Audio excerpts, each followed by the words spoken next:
What's up guys, it's time for another Pop Listicle. So to my surprise, the FIFA songs video did pretty well, and my bosses kind of caught wind of that, and they want me to start doing this show bi-weekly, which is every 2 weeks, not twice a week, right?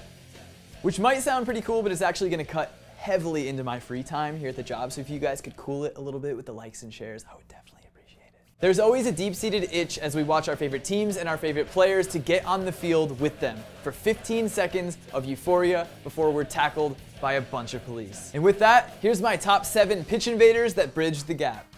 I should be clear that this isn't about pitch invasions. There's too many great ones where an entire stadium gets on the field and parties. This is about individual pitch invaders. And just a reminder, this isn't really a top 7. These aren't ranked in any way in any particular order. This is just 7 that I found and really liked. So let's dive in.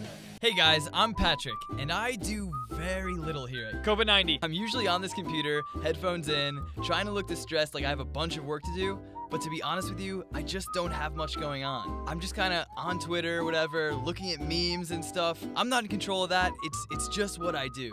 Well, they finally caught on, and now they want to channel my time wasting into something they can monetize. So this is my show. Before we start this, guys, to be clear, it is absolutely not okay to get on the field while the game is being played, period.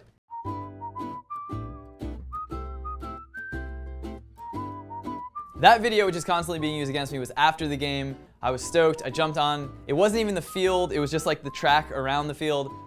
I don't think it was a bad thing. I didn't really get into trouble. I eventually got away. So let's just get into this video. Here's the top 7 pitch invaders. So this is the one that really motivated me to make this list. I saw this guy, everybody was laughing at him for jumping on the field, prematurely celebrating an Arsenal goal against Chelsea that was eventually called offside. If he was wearing that outfit, which was super fresh, you have to admit, he clearly was planning on getting on the field the entire time. He wore his best clothes, he wore his best hat. Everyone was laughing at him. It's definitely an embarrassing moment, but you have to respect the passion. I respected him for keeping his clothes on. This video will include 0% streakers because we don't respect streakers. That's super illegal. Running on the field, not really a big deal. But like running on the field naked is just like what actually compels somebody to get naked before getting on the field? On national or international TV, on the internet, and most importantly, while running away from stewards or police. It happens everywhere. Why do people do it? I don't get it. I'm actually getting kind of worked up about it. Like, why would you get naked to do that? Next up, a South African national team fan, but actually he seems like more of a Brazilian national team fan, ran onto the field a couple years ago to see his hero, Neymar, which of course was the ultimate risk, so you gotta respect him. Not only did Neymar run over and make sure he didn't get removed from the field, he picked him up, he gave him some love, and he introduced him to the rest of the team. I think they threw him all around, which seemed great, took photos, he gave a peace sign. This was just heartwarming. This was a young fan wanting to see his heroes. Like, how did he get that? Did somebody get that kid's email address? Did somebody was that his phone? Did anyone even figure, were his parents there? Were his parents proud? Because I would have been. He's gonna remember that moment for the rest of his life, and he earned it because he was brave enough to get on the field and just run at his heroes, which becomes less acceptable as you grow into adulthood. I think it's pretty clear that stewards are going to treat cute kids much different than they treat drunken, grown-ass men. So let's move on.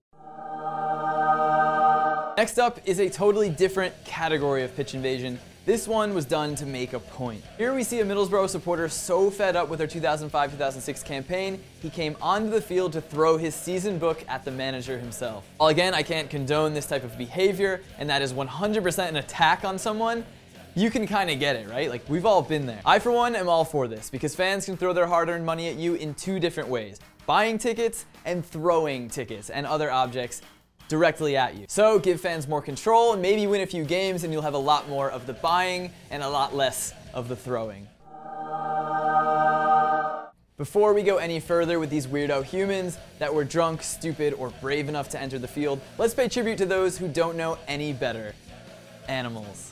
Dogs, cats, birds, even maybe some lizards, all sorts of four-legged friends have jumped onto the field for a piece of the action. This, in my opinion, should just be part of the game and a totally expected occurrence. Just recently, a dog made literal headlines for his heroics at San Lorenzo Stadium in Argentina. He even earned a post-game interview where he bit the microphone. This here is the future of the world's game. This makes me want to watch Air Bud.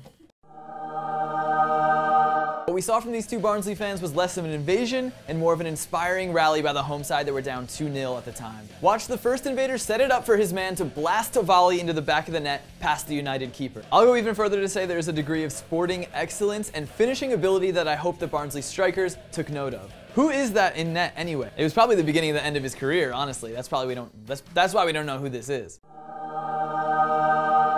Let's stay with the brilliance of pitch invaders on the field. I don't know if this was a Spurs or a West Ham fan, but in the 2014-15 season where this happened, Spurs just missed out on Champions League and West Ham finished 12th. So instead of arresting this guy, they clearly both should have considered him for their midfield. Granted, the shot was saved, but you have to admit he put it right in the sweet spot. And in my opinion, if he weren't running for his life, he would have been able to bag this one. Respect for keeping his clothes on, because that's, I mean, like, this guy could easily take his clothes off. So late in my research about pitch invaders, I learned that essentially there's like a full-time professional one out there named Jimmy Jump.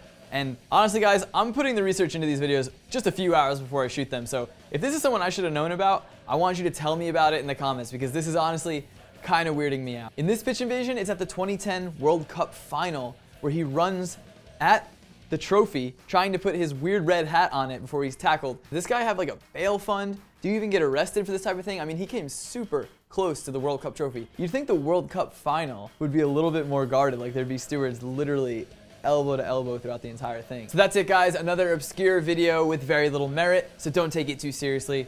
But unlike the FIFA songs list, I don't think there's too many hard, objective opinions on what the best pitch invasions are. With that said, if you know any that made you laugh, or cry, or cheer, or squirm a little bit, send them my way. I definitely want to watch those. Please no streakers though. Until next time guys, comment, like, subscribe, and we'll see you later.